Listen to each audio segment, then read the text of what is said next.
Aleluya, aleluya.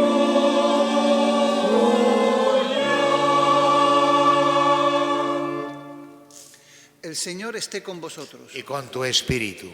Lectura del Santo Evangelio según San Lucas. Gloria a ti, Señor. En aquel tiempo, dijo uno de entre la gente a Jesús: Maestro, dile a mi hermano que reparta conmigo la herencia. Él le dijo: Hombre, ¿quién me ha constituido juez o árbitro entre vosotros? Y les dijo: Mirad, guardaos de toda clase de codicia, pues aunque uno ande sobrado, su vida no depende de sus bienes. Y les propuso una parábola. Las tierras de un hombre rico produjeron una gran cosecha y empezó a echar cálculos diciéndose: ¿qué haré? No tengo donde almacenar la cosecha. Y se dijo: haré lo siguiente: derribaré los graneros y construiré otros más grandes y almacenaré allí todo el trigo y mis bienes. Y entonces me diré a mí mismo: alma mía, tienes bienes almacenados para muchos años. Descansa, come, bebe, banquetea alegremente. Pero Dios le dijo: necio, esta noche te van a reclamar el alma. ¿Y de quién será lo que has preparado? Así es el que atesora para sí y no es rico ante Dios. Palabra del Señor.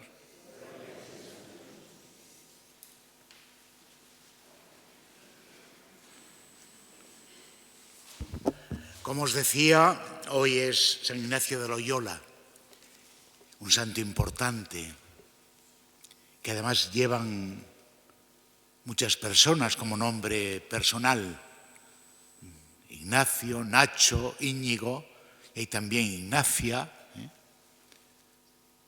Bien, felicidades para ellos, si hay aquí alguno.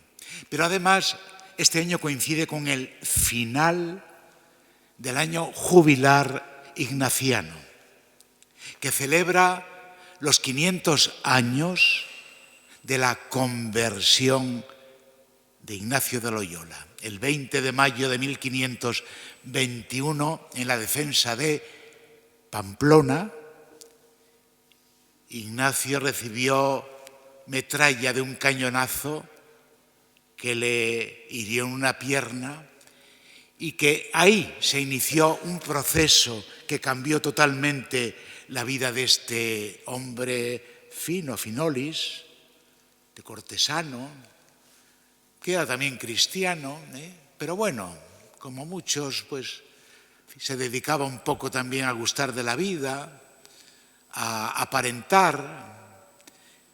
Dice un jesuita, Lamet, que escribe una biografía de él, que era un muchachito pijo también. Lo dice con esas palabras, como diciendo, se dedicaba a eso, pues ya sabéis, a ser el guapo del grupo y sobre todo ante ellas, a ser cautivador. Bien. Y ahí inició un proceso que le llevó a una conversión que se produjo sobre todo en Manresa. Él inició una peregrinación, quería llegar a Tierra Santa, pero fue primero a Montserrat, allí estuvo ante la Virgen, allí dejó su espada y después estuvo en una cueva, iba por una semana o así, y estuvo casi un año donde escribió su experiencia religiosa, que son los ejercicios espirituales, que han hecho tanto bien, a mí por lo menos, y a muchísima gente, ¿no? Porque Ignacio escribió poco. Mirad, Ignacio vivió en un tiempo parecido al nuestro. Era un tiempo también de cambio, Empezaba el barroco, empezaba el tiempo nuevo.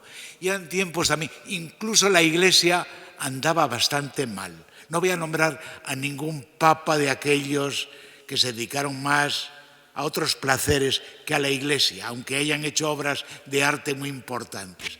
Pero como veis, la Iglesia ha pasado ya por muchas tribulaciones y hay santos, porque este siglo, el siglo XVI, fue un siglo de santos. Santa Teresa, San Francisco Javier, San Felipe Neri, San Ignacio de Loyola, fueron santos que dentro de aquel mundo banal, dentro de aquel mundo superfluo, se dedicaban a las banalidades y eso, pues ellos supieron encontrar el sentido de la vida y transmitirlo. Este año lo han dedicado, este jubileo lo han dedicado los jesuitas a este aspecto de la conversión, a girar un poco. ¿No creéis que tenemos todos necesidad de girar un poco en el camino que llevamos y acercarnos un poco más a donde está Dios, que nos está esperando, y no donde nos esperan otros placeres y otras personas, que no sean los políticos, ¿no? Bien, pues girar un poco, nos vendría bien girar un poco. Y de esto habla hoy el Evangelio también que acabáis de escuchar. Es, como veis, de San Lucas. Ya os dije que San Lucas tiene como sinopsis de su Evangelio, primero en Galilea y luego un largo viaje a Jerusalén, donde va a finalizar su vida. Bien, y en ese largo viaje pues hay de todo. Y hoy se encuentra con mucha gente. Dice, si cogéis el Evangelio y leéis San Lucas, dice, capítulos 12, miles y miles de personas acompañaban ya a Jesús. Llamaba la atención. Y dice que uno hoy le preguntó, o le suplicó, mejor le suplicó, maestro, dile a mi hermano que reparta la herencia. Como veis, los problemas de la herencia son muy viejos, Y ahora que se la quiere llevar el gobierno también con impuestos, estar atesorando para que después otros se lo lleven. Bien, pues el problema de la herencia, ¿me perdonáis? Ni Jesucristo lo arregla. Porque ahí veis lo que le dice, hombre, ¿quién me ha metido a mí a juez y a árbitro entre vosotros? Le contesta, Sí, muchas veces. Hay que buscar la otra herencia. La vida tiene otra dimensión y allí no hace falta ni euros, ni dólares, ni collares, ¿no? Ni tenis de moda, ni pantalones rotos, no. Allí hace falta un corazón grande que hemos olvidando a lo mejor de valores. Y por eso le cuenta una parábola. La parábola se llama del rico necio. Y la palabra necio se la pone nada menos que Jesús. Le llama necio al rico. Mirad, la parábola de ahí no va contra el dinero como tal. El tener dinero hace falta. Además, antes nuestros padres vivían del huerto de al lado, ¿no? Plantaban tomates, plantaban patatas y comían. Hoy no tenemos huerto. Hoy está todo urbanizado. Con lo cual hacen falta los euros. Y hacen falta eso. Lo que dice el Evangelio es que no podemos poner toda nuestra vida en atesorar. A ver si consigo más, a ver si soy... Porque el dinero tiene ese vicio y es el gran causante del mundo. El principal problema del poder es poder económico. Es poder económico. Y mirad, la mayoría de las guerras y de los conflictos van precisamente por eso. Y de las políticas, incluso de los enfrentamientos entre los políticos. ¿Hay que subir impuestos? ¿O es mejor bajar impuestos? El dinerito por el medio, es lo que los diferencia. Como veis, el dinero, la frase ya, y siempre me llamó la atención, en aquel tiempo que casi no había dinero, dice el Señor, no podéis servir a Dios y al dinero. Jesús, si no lo había casi, si lo tenían 4, no había dinero, había intercambio, tú tenías faves y yo tenía garbanzos y nos intercambiábamos, ¿no? Eso era así, no había perro. Con lo cual, en el Evangelio ya hay avisos, hay alertas para la vida. Y el problema del rico hoy, que tuvo una gran cosecha, no es la gran cosecha, sino el que puso todo su corazón en ella. Come, beba, túmbate, ya tiene suficiente. Le tocó la lotería, ¿no? Le tocó el gordo de Navidad. Eso fue la gran cosecha de entonces. Entonces no le critica porque le haya tocado, sino por la actitud que tomó ante aquella gran cosecha. Túmbate, come, bebe, pásalo bien. A vivir, que son 2 días. No es la norma de hoy, no es lo que muchos pretenden, a vivir. Nos olvidamos, la vida es breve, hay que disfrutarla. Y nos olvidamos de cómo está la educación, porque esto también, no creáis que esto tiene repercusiones en cómo vivimos, cómo está la educación, cómo está el Cáritas, es decir, los pobres, cómo está el mundo, cómo nos enfrentamos unos. Nadie quiere tomar ya responsabilidades en la vida pública, todos tememos, queremos una vida cómoda, túmbate, come, despreocúpate, a vivir, tú pásalo bien y los demás que se arreglen como puedan y el país que vaya por donde vaya y la ciudad no digamos, Este es el problema, y el mundo lo tenemos que hacer entre todos porque tenemos que vivir obligadamente en comunidad. No podemos vivir solos, imposible. Tenemos que vivir y ayudarnos y llevarnos lo mejor posible y ojalá que hiciéramos caso al Señor y fuéramos como hermanos. El mundo sería distinto. Por eso el problema del rico necio, todo eso se te va a acabar, necio. Eso de túmbate, come, bebe, no te vale.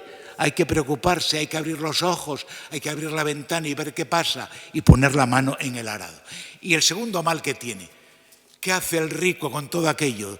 Como no le cabía en los almacenes que tenía, los derriba y hace otros mayores. Mi cosecha, mi almacén, mi trigo, mi, y los demás. Es el bien social de las riquezas, de la economía, el bien social. Todos tenemos que mirar a ver cómo podemos de alguna manera compartir mejor lo que hay en este mundo, ser solidarios o en cristiano ser caritativos. El problema del necio rico no es, como digo, no es de justicia, no se ganó lo que tenía de mala forma, injustamente, sino que le tocó, le cayó en suerte, pero se lo acaparó. Todo para mí, y los demás, y la solidaridad. Pues esta es la lección que nos da hoy el Señor, el necio rico. Primero que eso de túmbate, bueno, abre la ventana de vez en cuando y mira a ver qué pasa y pon la mano en el arado. No podemos dejar que las cosas vayan por donde van. Yo estoy asustado de la pasividad con que se está viviendo este momento histórico. Hace falta una reacción. Y segundo, tenemos que ser, ante la crisis económica que no cesa y no para, no nos queda, tenemos que convivir, tenemos que compartir, tenemos que ser más solidarios.